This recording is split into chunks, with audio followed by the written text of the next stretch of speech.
He did amazing, and the fans cheering, you can just tell he's beyond the local celebrity, in my eyes at least. And Zane, the best part was the weather this evening around 6 o'clock was not bad. He could do this first pitch. Yeah, it was dry out there. I mean, well, you know, that no rain. It was just still a little bit sticky out there, but you know, it's July, so we got to keep our expectations low. We've got some storms though outside here this evening. Our downtown Des Moines Skycam, it's pointing off to the south and the west. Periodically, if we wait long enough, you might see a little bit of some lighting. There we go, off in the distance as some of those storms now start to move through southern Iowa. For now, they're not severe. Nothing going on at this moment. Could be a couple of stronger cells though late tonight. And then we've got some heat, as you've probably heard by now, still on track for next week. At least a few days are probably going to feel like 100 degrees plus when you factor in the humidity. So tonight, it's a level 2 risk of severe weather, mainly across the southern 2/3 of the state here.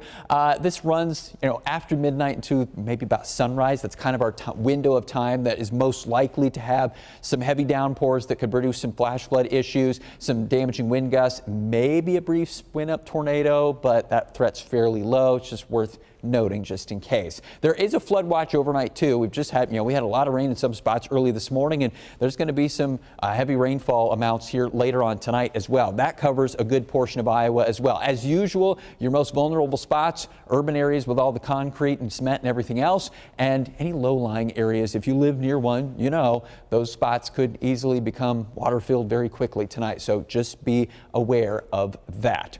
Now, rainfall potential you can kind of make out here.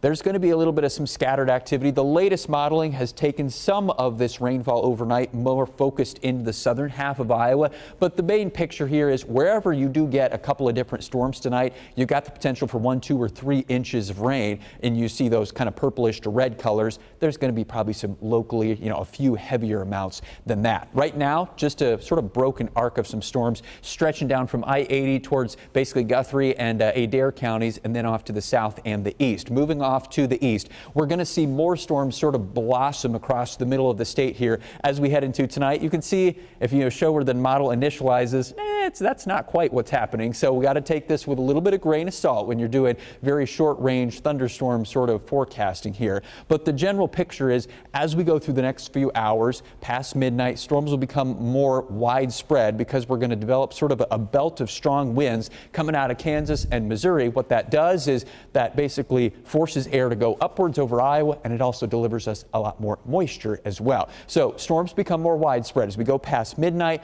Those will just kind of fester through the early morning hours then of tomorrow. That's 3 o'clock, 4, 5.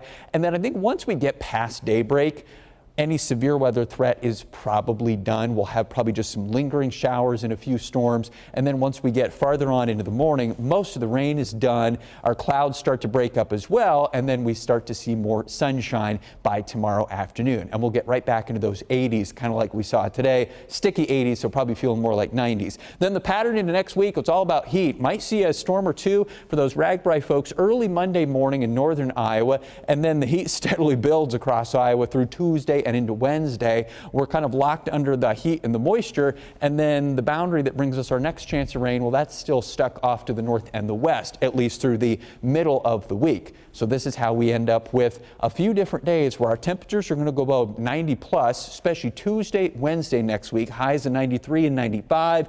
Heat index values right in that 105 to 110 degree range for at least a few hours during the afternoon. Might have some triple-digit feels like temperatures Thursday too, but by then, you saw that rain on the map to the north and west, middle of the week.